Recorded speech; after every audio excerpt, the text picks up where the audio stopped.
¿Qué tal? ¿Cómo está? Un gusto saludar.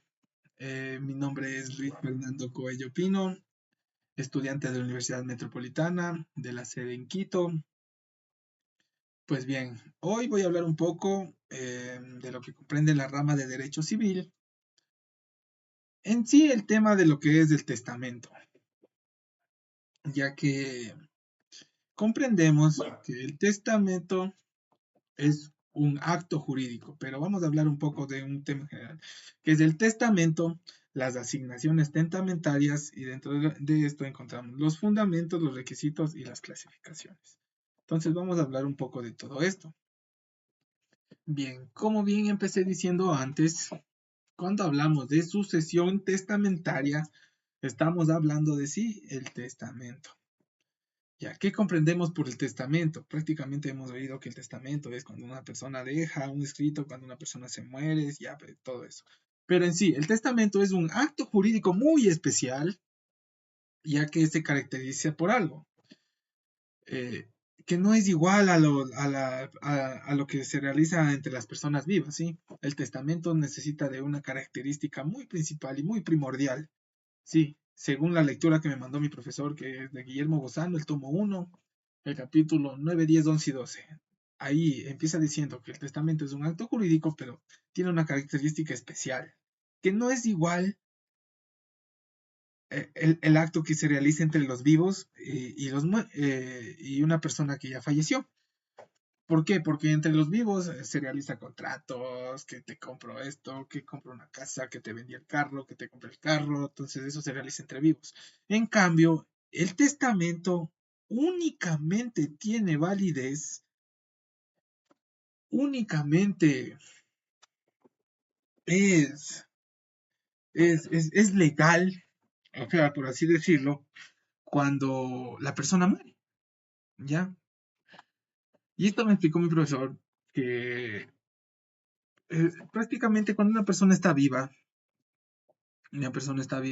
hace y deshace del testamento, le dejo la casa ubicada en a tal persona, y hace el testamento, ¿no es cierto? Y después, como ya vimos eso de las dignidades, indignidades, capacidades, incapacidades, ponen las indignidades que se pelea con un hijo y después le quita el testamento o cambia el testamento, puede hacer muchas cosas cuando está vivo. El testamento puede modificarlo, hacer, deshacer, de arriba a abajo, patas, cabeza, pie, todo. Ya, eso cuando está vivo. Y cuando muere, el testamento ya entra ya en el ámbito del derecho. Ya, sí. Pues bien, ya, el artículo 1037 nos dice que nos habla de lo que es un acto jurídico y nos dice que el acto jurídico es solemne, el testamento es un acto jurídico solemne, unilateral, ya vamos a explicar por qué, dispositivo y también es incondicional. Esto como ciertos principios que tiene el derecho de sucesión, no el testamento, los principios que tiene el testamento. El testamento es solemne, unilateral, es dispositivo y es incondicional. Esos son los principios del testamento. Bien, bien, bien, como decía, para su eficacia, el testamento, para la eficacia del testamento es necesario la muerte del testador. Para que sea eficaz el testamento es necesaria la muerte del testador. Esto por una parte, y por otra parte, también es indispensable la aceptación de a las personas a quienes se les van a asignar los bienes, claramente. Entonces comprendemos que hay dos características muy especiales para la eficacia del testamento. Una, la muerte del testador. Y dos, la aceptación de las personas a quienes se les van a entregar los bienes. Por eso es diferente a la persona de los es diferente a lo que se hace entre vivos. Por eso, cuando la persona fallece, para que exista su eficacia, para que tenga eficacia el testamento, es necesario la muerte del testador y la asignación de los bienes. Ya, eso por una parte. Ahora, por otra parte, en la lectura, encontramos que nos dice claramente que el testamento es más o menos solemne. Ya, este más o menos solemne no quiere decir que es más o menos, o sea, ¿cómo lo explico? Como cuando dicen es más o menos bueno, ya no, no, eso no entra aquí. Cuando dice es más o menos solemne, simplemente quiere decir que es solemne, pero con ciertos grados de solemnidad, por así decirlo. Ya es como, ¿cómo lo explico? Mi profesor me dio un ejemplo, como en el matrimonio, decía, el matrimonio nos dice claramente que es un acto solemne, que necesita de ciertos requisitos, hay muchas cosas, ¿cierto? Y de igual manera el testamento es un acto solemne. Pues bien, ya, es un acto solemne porque debe cumplir con ciertos requisitos, solemnidades. Ya, si no se cumple el acto, si no se cumplen las solemnidades, el acto no nace, no existió, nunca se dio, ¿sí? Entonces, una cosa es la inexistencia y otra cosa es la nulidad. ¿Ya? Sí, son dos cosas muy diferentes. La inexistencia y la nulidad. Entonces, para que a lo que dice que un testamento es solemne y tiene que cumplir con formalidades, ¿qué tiene que cumplir? O sea, estamos hablando que tiene una ritología, ya tiene rituales, tiene, es una tramitología, ¿por qué? Porque tiene, o sea, se realizan trámites y es una formalidad, porque se necesitan puntos esenciales que hay que cumplir, ¿sí? Entonces, para existir, el acto necesita ser eh, válido, por así decirlo, ¿sí? Para que se pueda declarar nulidad. Pero si no cumple con las solemnidades, el acto no existió, ¿sí? Es como cuando una persona va al registro civil, quiere casarse ya. ¿Qué tiene que ser? Tiene que ser mayor de 18 años, tiene que tener dos testigos, tiene que acudir al registro, prácticamente al registro civil, a consumar el acto, eh, firma de igual manera. Entonces son unas solemnidades. Ahora, ¿qué pasa si en el ejemplo del matrimonio no cumple con esas solemnidades? O no. O falta una o ya son mayores de 12, de 18 años. Pero no, solo hubo un testigo, ya no hubo el otro testigo, ya supongamos que en el caso que ya no hay el otro testigo. Y que aún así el matrimonio ya se dio, ya no, pues no sé, por alguna manera el registrador lo hizo, ya lo registró. ¿Qué estamos hablando? De que ese matrimonio no cumplió con las solemnidades, entonces no existe, ya, porque no cumplió con las solemnidades. El acto no se dio, no nació. Eh, ¿Por qué? Porque el elemento de carácter formal no se cumple, no se cumplió. Ya, ¿y cuáles no se cumplieron con los dos testigos que tenían que estar presentes? Solo estuvo uno. En el hipotético caso diciendo que así sucediera. Y entonces, la inexistencia no es lo mismo que la nulidad. ¿Ya? Eso por un caso poniendo el ejemplo. ¿Ya? Por ejemplo, en la nulidad, el acto nace, el acto nació, el acto existió, el acto fue ejecutable, fue válido, todo esto mientras no exista una sentencia ejecutoriada que diga que el acto es nulo. ¿Ya? Entonces, hablando de esa manera, cuando un acto nace, existe, es ejecutable, es válido, eh, no puede venir otra persona y decir ese acto, o sea, tiene que ser dictado por una sentencia ejecutoriada que diga que el acto no existe, que el acto no es válido. Ahora, civilmente hablando, enfrascando el principio de legitimidad, o sea, cuando hablamos civilmente del acto de legitimidad, decimos que todo acto jurídico es válido mientras el juez no declare lo contrario. Eso es civilmente hablando. Penalmente hablado es soy inocente hasta que se demuestre lo contrario. Eso es penalmente hablando, penalmente. Pero como estamos en lo civil, comprendemos que nos dice claramente la norma. Todo acto jurídico es válido mientras el juez no declare lo contrario. Entonces, cualquier acto, cualquier contrato es válido. Si una persona venga y me dice, ese contrato no es válido.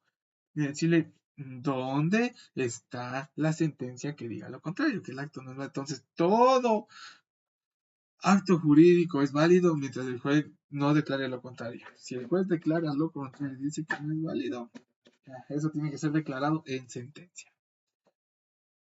Continuando. Algo tiene que ver esto con el acto administrativo, ¿no es cierto? Por ejemplo, porque el acto administrativo van así de la mano del acto jurídico, ¿no es cierto?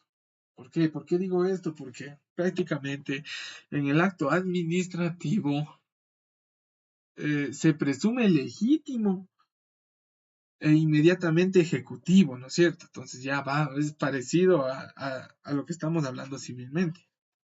Ya, en el artículo 1698 prácticamente nos habla de las nulidades y nos dice que las nulidades pueden ser y deben ser eh, declaradas en sentencia, como lo estoy diciendo en este caso. A lo que refiere, a lo que nos dice que es un acto más o menos solemne, nos está diciendo según el grado, que varía según el tipo de testamento, porque hay testamentos que no cumplen con todos los requisitos que dice la ley. Entonces, por eso es más o menos solemne, porque hay ciertas cosas que faltan por cumplir. Entonces, a esto se refiere lo que está diciendo, es un acto más o menos solemne. Eh, Ahora, y eso que existen solemnidades especiales, ¿no? El testamento, continuando con esto, el testamento, como lo dijimos, ¿no? Ciertos principios del testamento es que es solemne, es unilateral, es dispositivo y es incondicional. Ya, entonces ya entendemos por qué es solemne, porque tiene que cumplir con ciertos requisitos indispensables que dice la ley. Si no se cumplen esos requisitos, el acto no existió. Muy bien. Ahora, solemne, unilateral. ¿Y por qué es un acto unilateral el testamento? ¿Por qué? Cuando hablamos de unilateral, ¿a qué se refiere? Es un acto unilateral. Muy bien, pues la norma nos dice que es unilateral porque el testamento es de carácter personalísimo, sí, es de carácter personal, porque lo hace una sola persona. Antes que se podía en el derecho romano, me parece que me decía mi profesor que en el derecho romano, eh, cuando eran casados en el matrimonio, o sea, se podía hacer como que el testamento así, con el cónyuge, así. Pero a eso fue antes. Aquí en nuestro país, en el Ecuador, no se puede hacer ese tipo de cosas. Entonces es un acto personal, unilateral, donde yo doy mi voluntad, donde yo digo qué quiero, muy personal, donde doy mi voluntad libre. Sí, donde no estoy forzado por nadie, que porque mi esposa, que esto, que el otro, que sí, que no.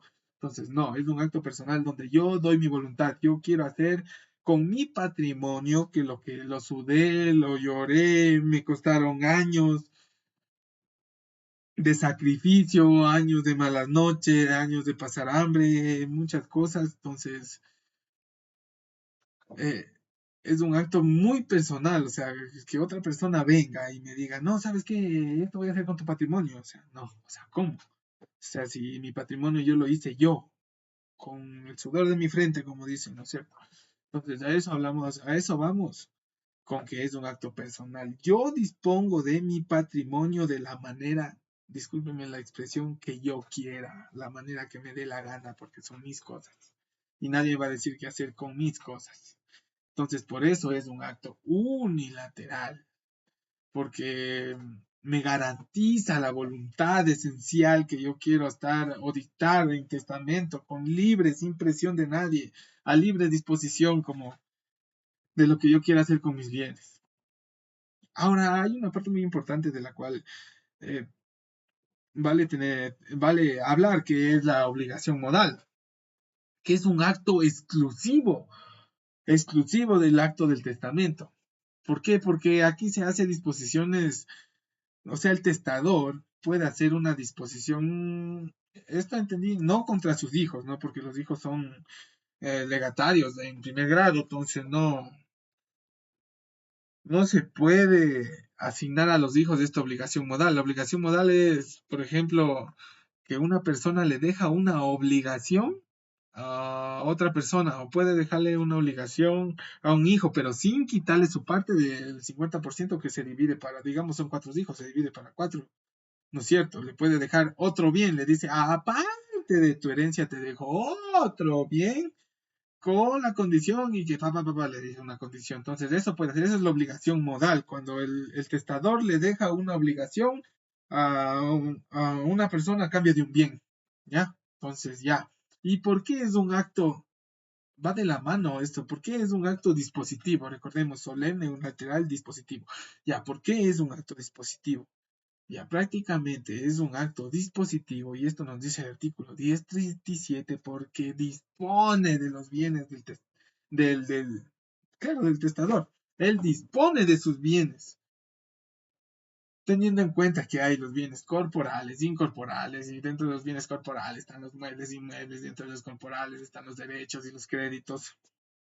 Entonces a eso se refiere, que es un acto dispositivo que dispone en sí de sus bienes a otra persona. Disponer. ¿Sí? Y por otro lado, es incondicional por el simple hecho de que una vez que el causante fallece, sus disposiciones se aplican inmediatamente, exista o no exista esta en testamento, y si no existe, pues prácticamente ya se aplica directo la ley. Entonces, cuando hablamos de sucesión testamentaria, estamos hablando de que adquirimos el derecho de sucesión. Y para adquirir este derecho de sucesión se requiere un título. Ya, y este título es de nombre testamento. Entonces al testamento lo conocemos como un título. Y es un acto jurídico. O sea, si le vamos a dar una definición en sí de lo que es el testamento, podemos decir de esta manera, que el testamento es un acto jurídico solemne, como ya lo habíamos visto, las solemnidades, por el cual una persona dispone de su patrimonio, dispone de sus bienes, siendo esta su última voluntad o siendo esta la voluntad en el último de sus días, ¿ya? Entonces comprendemos que dentro de la sucesión testamentaria tenemos lo que es el acto jurídico y lo que es el hecho jurídico. O sea, son dos cosas muy diferentes, ¿no es cierto? El acto del hecho. Entonces, ¿qué comprendemos por acto? El acto es como, por ejemplo, uno hace algo con voluntad, ¿no es cierto? Y el hecho jurídico es cuando no interviene la voluntad humana. Por ejemplo, en un acto jurídico puede ser, mirándolo así, como cuando yo quiero reconocer a un hijo. Ya, cuando yo reconozco a un hijo, lo estoy reconociendo por mi voluntad. No necesariamente si ese hijo es consanguíneo, digamos, ya yo conozco una pareja y esa pareja ya tenía un hijo y resulta que quiero hacer la unión conyugal con esa pareja y nos casamos o no, resulta que ya tengo tiempo con esa pareja y quiero como que, sí, porque una vez que se consume el matrimonio ya prácticamente estoy reconociendo al hijo y puedo reconocerlo. Entonces, de esa manera lo hago voluntariamente, ¿no es cierto? En cambio, el hecho jurídico va contrario a la voluntad. Por ejemplo, un hecho jurídico puede ser el nacer o morir, es un hecho jurídico, ya que no tiene ningún acontecimiento de la voluntad humana, simplemente se genera o se extinguen los derechos. Al momento que nacemos, estamos generando derechos, ¿no es cierto? Y a medida que crecemos, vamos adquiriendo derechos y obligaciones. En cambio, el hecho jurídico no es lo contrario a la voluntad. Si me muero, se extinguen las obligaciones, ¿no es cierto? Todo esto podemos darnos cuenta que existen varias diferencias del acto y el hecho, así como de igual manera existen diferencias en lo que concierne el contrato y el testamento. Cuando hablamos que el testamento es un acto unilateral, estamos hablando que es un hecho personalísimo, como ya lo dijimos, es un hecho de mi persona, de lo que yo quiero hacer. En cambio, un contrato es un acto bilateral. ¿Sí? ¿Por qué es bilateral? Porque se realiza entre dos o más personas, ¿no es cierto? Entonces, un contrato, por ejemplo, como ya lo dije, una compra y venta de un vehículo, es un contrato que se necesita entre dos personas. En cambio, el testamento no. Es unilateral porque solo deja una persona su voluntad en testamento. Otra cosa a tener muy en cuenta es cuando hablamos de la espontaneidad testamentaria. Esto en sí se refiere a la potestad de decidir cómo voy a redactar mi testamento y quiénes son los beneficiarios y en qué porciones van a recibir mis bienes. Entonces, a eso se refiere la espontaneidad testamentaria, ¿sí? Es la potestad de decidir yo, por ejemplo, yo, Luis Fernando Coello, tengo la espontaneidad, la potestad de decidir sobre mi patrimonio. Si yo tuviera una edad mayor y ya tuviera un patrimonio considerable, tengo una casita por acá, otra casita por acá, un terrenito por acá, tengo un poco de dinero en el banco, tengo mis 3 hijos, ya, y yo en potestad decido cómo voy a redactar mi testamento y a quién les voy a dejar. Dejo a mi hijo esto, dejo a mi otro hijo esto, dejo a mi otro hijo esto, teniendo en cuenta que los hijos son legatarios, ¿no? Y reciben el 50% de todo el patrimonio del testador, que en este caso sería. Entonces, eso es la potestad de decidir cómo redactar el testamento, qué beneficios y en qué porciones van a recibir pues los herederos en este caso, ¿no es cierto? No se puede vulnerar ni atentar contra el testamento. No se puede vulnerar un testamento, que había un testamento prácticamente y, y vamos a vulnerar como que no ha existido nunca y tampoco vamos a atentar en contra del testamento.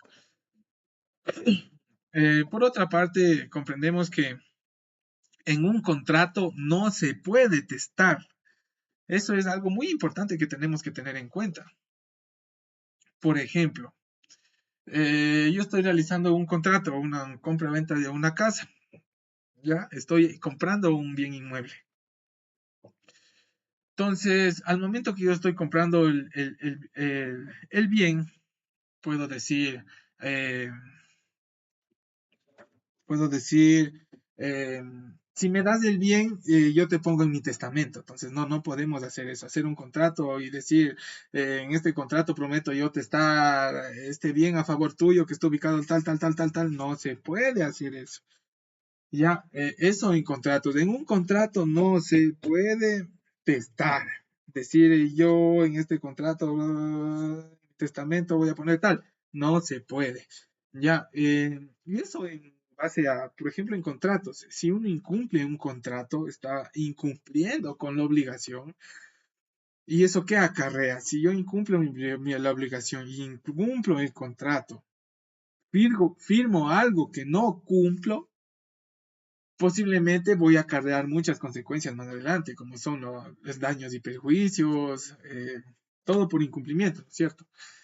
Entonces, cuando hablamos del testamento, comprendemos que el testamento es un título adjudicatario. ¿Por qué es adjudicatario? Es por el simple hecho de que el testamento tiene una condición y la calidad de título en ejecución. Entonces, ¿por qué es adjudicatario? Porque le adjudica un bien, ¿sí? Eh, pues bien, hay que tener en cuenta que el COGEB nos habla de los títulos ejecutivos. Si mal no recuerdo, esto nos habla el COGEB en su artículo 347 y nos dice que títulos ejecutivos son todos, o por así decirlo, son toda la serie de documentos de carácter jurídico que te permite ejecutar y cobrar una obligación, por así decirlo. Entonces, esos son los títulos ejecutivos. Son toda la serie de documentos que te permiten ejecutar o cobrar una obligación. Por ejemplo, los títulos de dar o hacer. Sí, en el artículo 348 también, que sigue después del 347, nos dice que para que un título se ejecute, tiene que tener una obligación clara de lo que qué le dejo. O sea, cuando hablamos de que el título se ejecute, estamos hablando del testamento. para que el testamento se ejecute, tiene que tener una obligación clara, tiene que estar conciso. ¿A qué me refiero con esto? Por ejemplo, yo, Luis Fernando Cuello Pino, le dejo en el sector, como nos puso en el ejemplo en la clase mi doctor, le dejo en el sector Miravalle, en la calle EA, ABCDF, en la intersección tal, con número de casa 100, de tantos pisos, de color tanto, entonces eso es, si bien le estoy dejando, o sea, especificar bien el bien que le estoy dejando al heredero, ¿sí? Entonces, eso por una parte. El testamento es un acto de disposición, como ya lo hemos dicho. ¿Por qué es de disposición? Porque yo dispongo mis bienes, ¿no es cierto? Cuando hablamos también en el testamento sobre lo que comprende a la revocación, eh, revocatoria, la revocatoria de por sí es por escritura pública, ¿cierto? Ya, y ahora, las cosas en derecho se deshacen de la misma manera que se hacen. Como se hacen, si yo fui y dejé un documento, tienen que asimismo devolvérmelo. O sea, las cosas que se hacen como se hacen en derecho se deshacen de la misma manera. El testamento es válido si reúne los elementos de fondo y forma y se perfecciona en sí. Sí, entonces, eso también hay que tener en cuenta, ¿no es cierto? Eh, que en el testamento en sí, solo las disposiciones son revocables. Sí, o sea, no todo el testamento, solo hay disposiciones en sí que son revocables. Por ejemplo, hay disposiciones que no encuadran con lo que dice eh, o lo que especifica que se debe, cómo se debe estar, por así decirlo, hacer el testamento. Por ejemplo, yo no puedo decir que le dejo todos mis bienes a una persona, o sea, teniendo hijos, le dejo a Alberto, portero de la escuela, tal, le dejo todos mis bienes, mis casas y tal. Esa disposición es inválida. No es posible porque hay ciertas estipulaciones que dice la ley que tenemos que seguir. Entonces no puedo yo, aun cuando el testador diga y vuelva a decir en el testamento, y no se puede revocar mi testamento o no se puede cambiar mi decisión. Eso es, no se puede, simplemente no se puede, ¿sí? La ley se aplica de tal manera como está escrita en la norma. No podemos evadir eso, ¿sí? Ahora, los requisitos del testamento. Hay dos formas de requisitos que existen en el testamento, que son los requisitos subjetivos y los objetivos. Ya bien, los subjetivos es la relación que existe entre el sujeto activo y el testamento. Y el objetivo son las cosas, o sea, los bienes o el objeto de lo que estaba hablando en la relación jurídica. Ya, dentro de esto tenemos la capacidad y la incapacidad, ¿sí? Todo esto